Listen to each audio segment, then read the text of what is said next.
Dubstock Live, brought to you by Fit Aid. We are having a party here at Miller and Lux, okay? Now, celebrating after a win feels a lot better, but the music is pumping. Miller and Lux is the Warriors' luxury steakhouse. What a scene for an awesome postgame, because Monte, the Warriors had to play their buns off in the second half to win this game, and the implications were so great in this one. Yeah, I mean, I had a feeling that they would come out fired up after the game 2 nights ago, and I thought in the first half, I go, where's the fire? Where's the fire? Yeah. And they were sluggish on defense. They were a step slow. They were missing rotations. They were committing defensive errors, like mental errors. I'm like, what is going on? Don't they realize that just like the last game, okay, they played the Timberwolves, who were right behind them in the standings. Tonight they played the Pelicans, who were right behind them in the standings. I'm thinking, right. In the second quarter, Draymond Green said, okay, enough of this. What did he do, Monte? Draymond Green lit a match. He's lucky it wasn't a bomb. Yeah, he lit a match, and it started a fire. Yeah. And the second half, the Warriors dominated. Yeah. Dominated. I mean, they outscored them by 28 in the second half. And so this was one of those, this is the 8th time, I think, this season, 8th or 9th time this season, where they have been behind after 3 quarters and won it in the 4th at home. Yes, yes. So, they held the Pelicans to 20 points in that 4th quarter. Yeah. Just amazing defense that wasn't there in the first half. When you can do that, hold a team under 50 like that team, it's an impressive feat. So they put themselves together in the second half, and you kind of wonder where it was in the first half. It wasn't there. But now you got to ask yourself, can they do this over the rest of the remaining 5 games? Yes. Okay, so as it sits right now, this win gives the Warriors the 6th seed, okay, right above that play-in line. They said the play-in is so dangerous. If they had lost tonight, they would have dropped to the 8th seed, and the Pelicans would have had the tiebreaker should those teams finish with the same record. So the Warriors did themselves a massive favor, coming back from down 20 to finish this game up 11. A truly incredible swing. Draymond was at the heart of that. Steve Kerr explained that Draymond willed us to win this game, that he was mad at the world. There was a really funny Kerr soundbite afterward. He said Draymond was yelling at their bench, our bench, and me, and frankly, we deserved it. Yeah. So what do you think about the spark that he lit? Well, I mean, I've seen Draymond do this before, where, you know, the team is kind of drowsing around, just kind of lollygagging here and there, and at some point, you know, you think, okay, what is it? Are they going to wake up? Are they going to wake up? And Draymond is very tactical with these things sometimes. And in his case, I think what he did was, the foul against Ingram, that was definitely a foul. He knew it was a foul. Yeah. But he said what happened is that they started talking, and that was his end. Okay. He said once the talking started, then it amped up everything. And when things get amped up, you know what Draymond is going to be in the middle of it.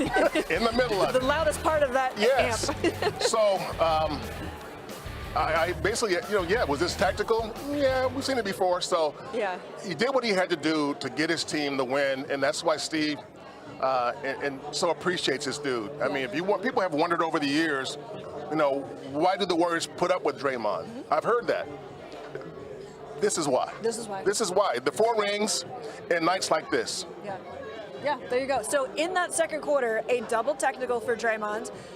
It was then determined he had a flagrant one, also had an offensive foul. So he was kind of a wrecking ball in there. You just saw the video of him clapping in people's faces. Yeah. But the Warriors got the win. So Draymond gets some of the credit here. Now, post-game, he did want to give Steve Kerr a little bit of the credit. He said, Steve Kerr allows me to be me, trusting me with 3 fouls, trusting me with 4 fouls. Draymond even played at the end of this game with 5 fouls. But trust is a very important word here. Yeah, it's an important part of what this team has done over the years, too, whether it be on the court or off the court. And I say that because I can go back to when Kevon Looney was playing in the postseason, and people were like, why aren't they playing more JaVale? And I said, trust. Trust. That they know Loon is going to be where he's supposed to be, when he's supposed to be there. And with JaVale, he might freelance, and he might deviate from what they should be doing. But trust is a huge issue for a team that wants to win a championship. If you don't have trust, the result you have is guys overcompensating, guys maybe overcorrecting, guys maybe overhelping. You know, and so when you have trust on the court, you see the result. Now, off the court, when I say off the court, I mean in the locker room and elsewhere, it's that in Draymond's case, he knows that if he goes in there, Steph's going to follow. And he knows if Steph's going to follow, anybody else on this team had better follow. Yes, yeah. And I think that's what he's thinking. Yeah, so Steph Curry finished with 39 points, had 8 3-pointers in this game. I really liked the huge bear hug between Draymond and Steph post-game. We heard from Draymond a little bit, talking about some of his quotes, but let's hear from Steph Curry at the podium. All right, first, let's take a look at Steph's massive second half, the 3-pointers going right there. Also, he played 37 minutes in this game. He kind of got that look in his eye that I'm going to help will this team to win as well. Draymond was the spark, but I'm going to be the finisher. Well, you know, with Steph, I think he had 22 in the second half. You saw it too. I mean, there was a point in time in the third quarter there where, okay, here comes Steph now. He had 39 in this third quarter there, and Steph was the offense. Yep. Other guys were hit and miss, but Steph was like, you know what? I'm going to hit threes. I'm going to drive the paint. I'm going to do whatever I have to do to win games.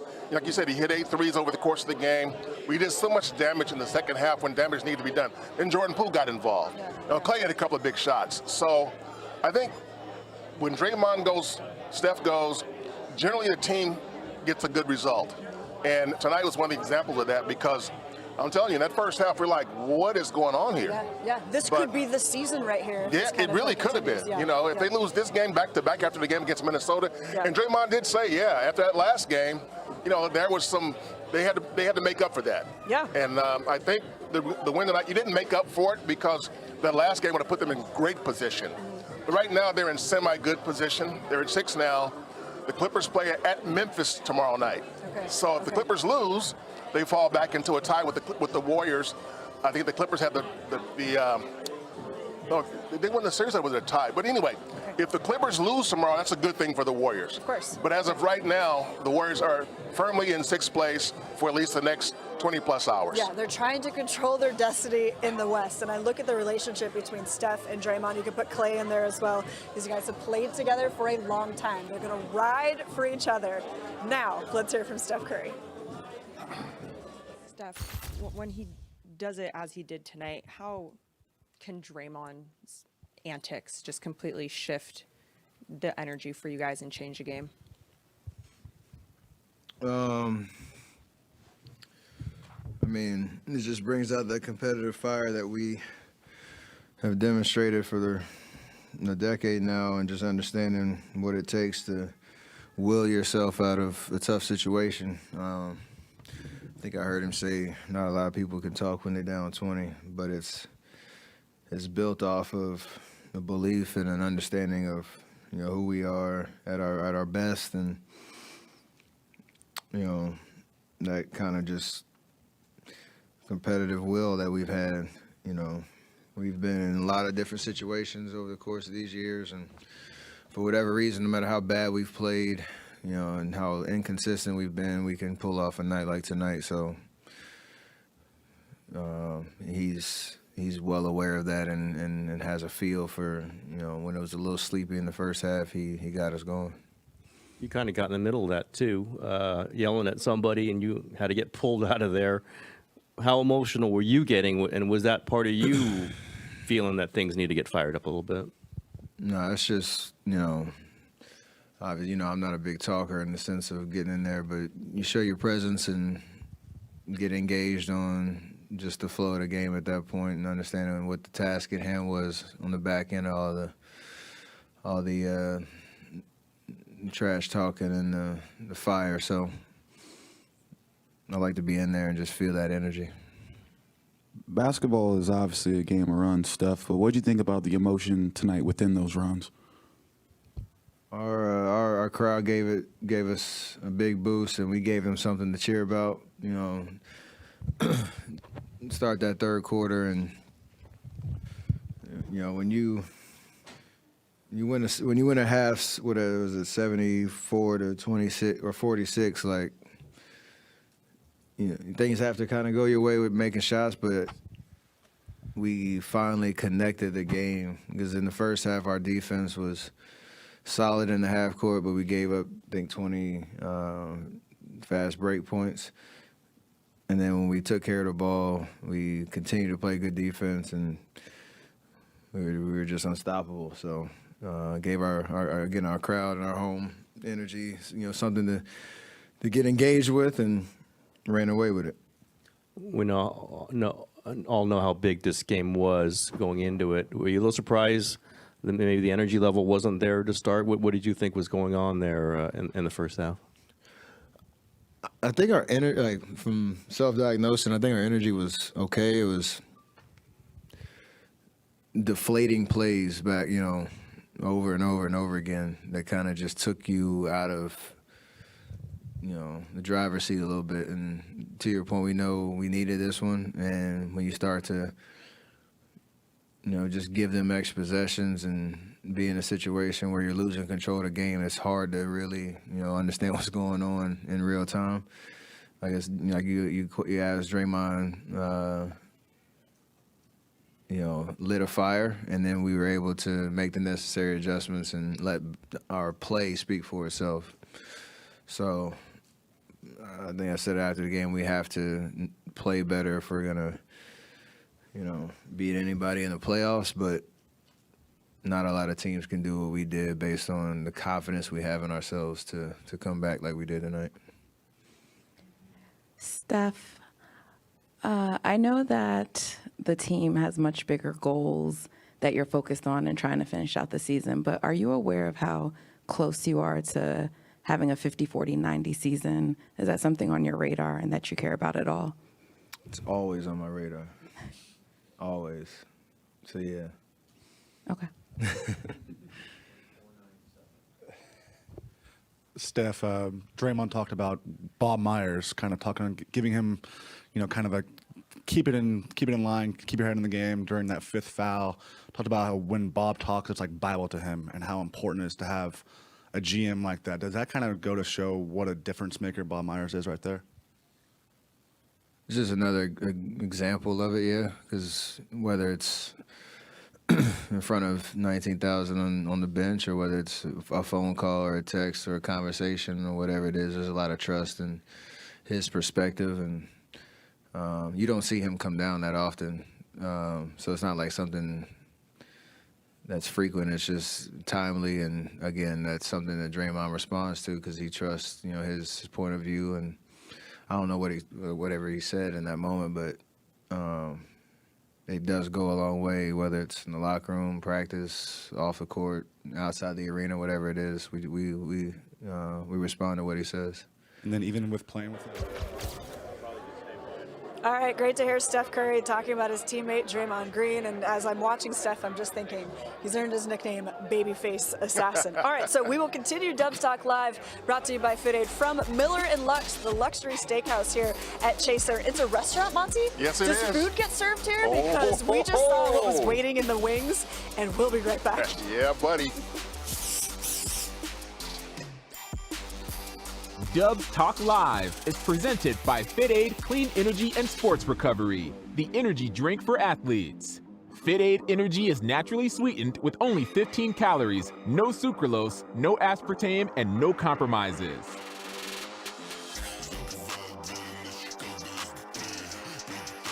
Hey everybody, we are back on YouTube. Fans loving the digs here at Miller and Lux. This is my nice. first time here. We're seeing some of the dessert cart go by. We're seeing the steaks coming through. This is my first time on the second floor here. I've been in the bar, but this is second floor. Okay, This is okay. a whole different level. Oh, okay. Yes. What's your drink of choice? When I was here, I had a Hendrix and tonic. Hendrix and tonic. Yes. Okay. Yes. Okay. And it was good. I bet It was really good. I bet most of the stuff I would imagine And is very top shelf. And I didn't pay for it. Oh. It was purchased for me by none other than Houston Astros manager Dusty Baker. Oh, how nice. Well, you did the show with him. You did Race in America. with Yes, him. but we Okay. had the coaches' court dinner, and a bunch of us after that came over here and hung out and went from there. So Okay. it was a good evening. Okay, excellent. YouTube is getting the first look at Chef Tyler here, the master of this restaurant. He is setting our table for us. Hey. My eyes are popping at this thing. For those who don't know, Tyler Florence is no joke, No, okay? and I have no problem eating on the air either because I'm gonna taste the steak. I'm gonna taste the steak. Oh, man. Absolutely. YouTube comment, friends. I'm a little distracted tonight. We will hopefully talk about Dante. We should have a moment for that. For sure. Somebody said, of course, Monte is a gin and tonic guy. I love it. Otis is saying, Not gin, Hendrix. Yeah, Hendrix. Gotta be Hendrix. Otis is saying champagne for me, and Dee is saying I'll have to check it out someday. Me too. I'd love to go to a swanky dinner here. Yeah, If I my would too. husband is watching, date night, sir. All right. 20 seconds. You ready to go yet? All right. Yeah, 20 seconds. 15 seconds. 15 seconds, 10 seconds.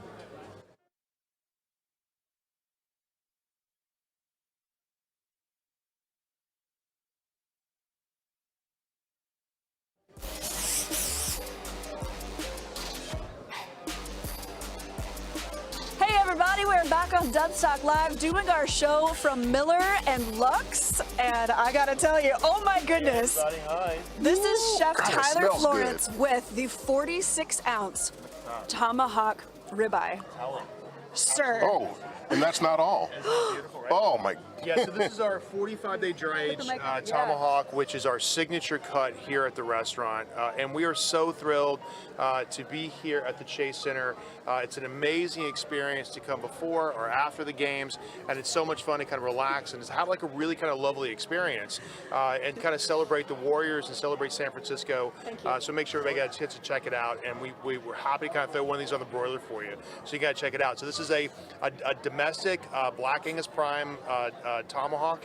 It's grass-fed, grain-finished on barley. It's what we call California corn. Super delicious marbling, and then 45-day dry age on top of that. I don't think you're going to find a better steak anywhere in the city of San Francisco. Ooh. Hands down. Okay. Hands down. You're definitely not going to find a better steak anywhere in the NBA. That's for sure. Okay, I'll give you that. That's for sure. So we got some plates for everybody, and then I want you guys to kind of dig in. So we also got an amazing bottle of Chianti Classico, 100% Sangiovese, and then we got a couple of sauces for you. This is our whipped horseradish creme fraiche, our green peppercorn bordelaise. This is our béarnaise sauce, our potato puree, and our cream kale. Oh my goodness. What else you want? We I don't won know. tonight, everybody. Yes, What do yes. we want? What else you want? Life is good. You got victory, you got great food. Yeah. Can we put these away? Just No, actually, well, Tyler, I have a question for you because fans are watching this right now. There's a comment right now. They want to know if fans can just stream in here after the game, or would you suggest a reservation post-game? So it's always better to have a reservation when you kind of come in. That way you know you got a table. But that being said, we'll never, ever tell anybody no if they walk in the door and they say, hey, we're hungry. Well, that's our job. We love hospitality. Okay. So if you guys kind of wander in and go like, okay, do we want to have dinner tonight? Come on in. We'll definitely find room for you someplace. Okay. We're open late after the games. The bar downstairs, we have an amazing sort of DJ setup. It's a great place for cocktails. Yeah. It's popping right now too, for sure. So it's just kind of a fun place to hang out before the games, after the games, even if there's a non-game. Like this is hands down, this is the best steakhouse in the city of San Francisco, and we're thrilled to be here with the Warriors, and let's hit the playoffs. That sounds good. Yeah, because either you play in or you start playing golf. That's one way or the other. Cancun. Right? No. But we're not doing that. We're going to hit it hard, and we're going to get all the way to the playoffs. So Chef Tyler, thank you. If Chef Tyler looks familiar to you, you've probably seen him on TV. Tyler Florence, you've probably seen him on TV on various channels with Food Network and beyond. So that's him. This is the guy. This is my 27th year on television with the Food Network. We just wrapped up the Great Food Truck Race, season 16. That's going to be on the air in June.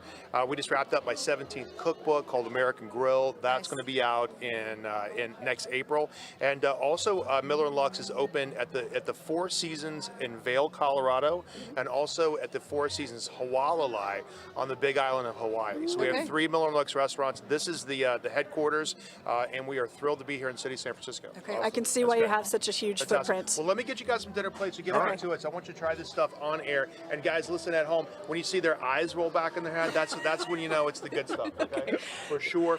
So listen, thank you so much for coming in. Thank you. Can we do this again? Can we make this a regular thing? Yes, sir. Yes, I think so. Right? I don't know where else you guys broadcast, but we'd love to have you Can we here do this full-time, again? okay? Yes. Yeah, this is your home. We got good steak. All right. Everywhere else, you're going to get crackers, right? Okay. Or whatever, you know what I mean? You're going to get little cheese pieces.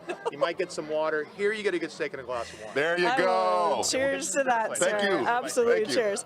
Monty, do we have to talk about basketball now? I've completely lost my train of thought. I don't know if you saw me have to raise the napkin as soon as he put that down because my mouth dropped saliva. Okay. Thank you very much. Thank you very much. Okay. Thank you. I think this steak looks as tasty as the Warriors win tonight, and as essential. I saw that. I see what you did I'm there. trying to make a segue, and I'm really see what you struggling did. because my brain isn't functioning right now. Did you try it yet? Did you try it yet? No, we haven't tried it yet. We're gonna try it. Okay. Okay. Stab and grab. Stab and grab. Stab and grab. Stab and grab. Okay. Yeah. I have to hold this microphone. I only have one hand at this moment. Oh my Monte, God. go for it. No, Monte. cut it for you. Monte will Baby try it. bird for you? Yeah. Well, no, don't need the baby bird, but Okay, yes. sure. I'll cut it for you. I need a knife. Thank you. Thank you. Hey, while we're waiting, Klay Thompson is leading the NBA in threes, and he has a new career high for a season in threes with 277. The Warriors are also on the cusp of having 3 players this season with 200 or more threes. I believe because Jordan Poole had 2 tonight, he's 1 away from 200. Yes, please dish that. Please dish that on there. No. I thought don't feed it. I thought you were gonna feed it to me for a second. Klay Thompson, what an accomplishment for him.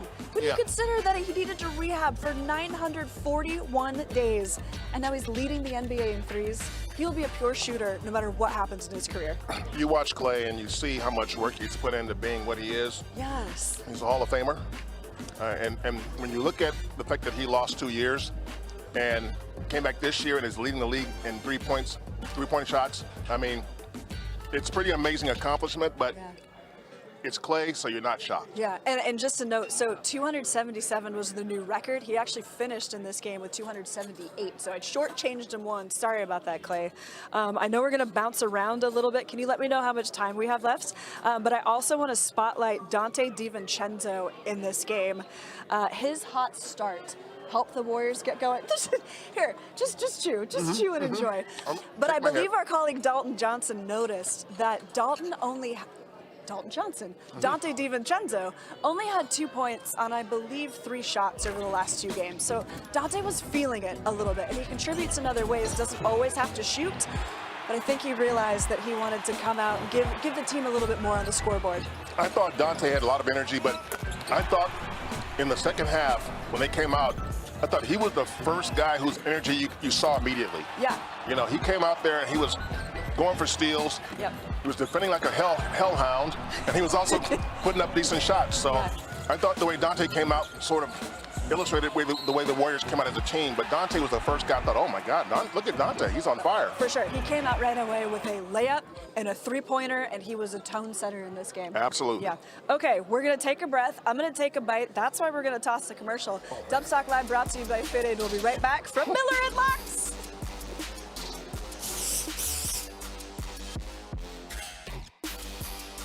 Dubs Talk Live is presented by Fit Aid Clean Energy and Sports Recovery, the energy drink for athletes.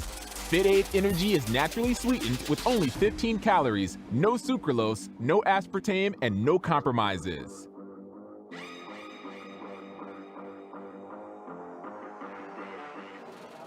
I do want to sit here and eat.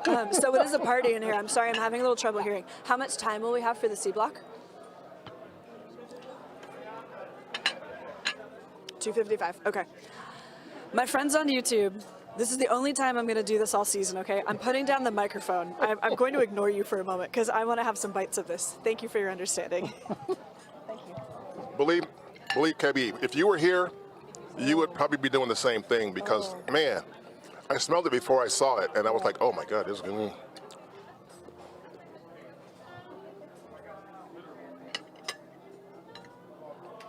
Tonight, we are 1%ers. That rare feeling of aristocracy.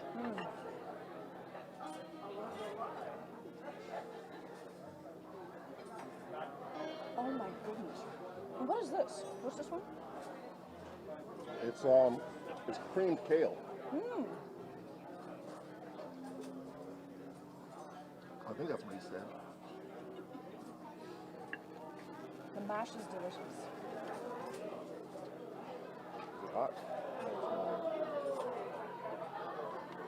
What do you guys think? At least good. At least. Maybe better than good.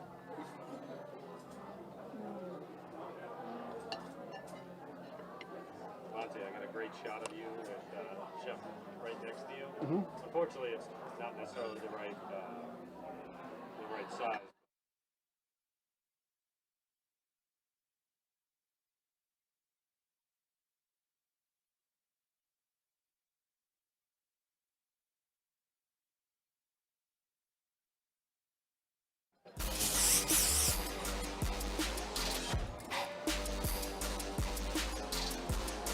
Hey everybody, we're back on Dubstock Live. Let's take a look at the Western Conference standings because as we've covered, the Warriors did themselves a huge favor with this win tonight, moving to 40-37. 40 wins on this season. I think I mentioned postgame, that is something to celebrate in a season like this, but they are in the 6th spot. They are right above the play-in, precisely where they want to stay. So they've leapfrogged Minnesota after Minnesota leapfrogged them. They made sure the Pelicans couldn't gain any ground on them. And yeah, there's 5 games left this season. The Warriors have 1 game left on the homestand. That's against the Spurs. The Spurs are struggling this season. I think that's a nice way to put it. Right. So the Warriors have the opportunity to end this road trip on a very good note as long as they take care of business. Yeah, I mean, the Warriors, because they lost against the Timberwolves a couple of nights ago, are now in a position where it's conceivable they could win all their games and still be in a play-in. So they may need some help, but right now they got to worry about themselves. Yeah. If they get to 45, that should do it, but it doesn't guarantee it. Okay, it looks like they've got 1 home game left. It's against OKC, but you can see on the schedule some toughies coming up. Denver, top place to play, and then you've got the Kings coming up on the 7th, and the season ends with Portland. Monte and I have talked about that Kings game before. That one's going to be a wild and fun one. Just, what do you want the Warriors to accomplish over these last 5 games? What do you feel is realistic?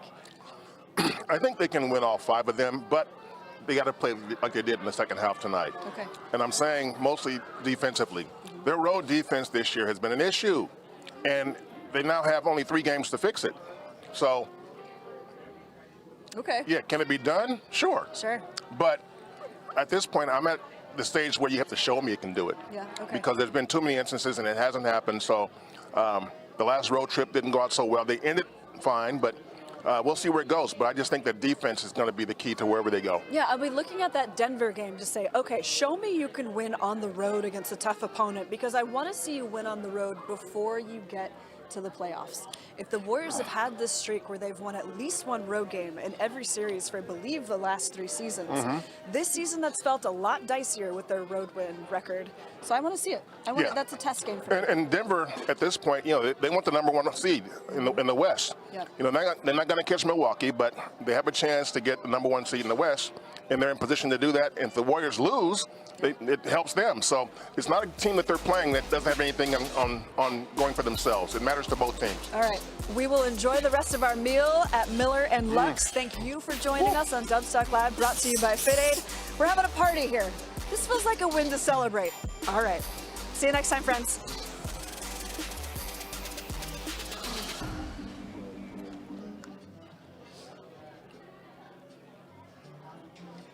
All right, for the folks on YouTube, I just want to send a cheers to you this season, because the same people keep showing up for us. We recognize the same names. We really appreciate it when you let us know where you're watching from. I know I have family members who tune in. Thank you so much. Just thanks for all your support this season. And I hope it's not premature to say that. The season's not over. But just while I had a wine glass in my hand, to you, thank you for watching. There you go.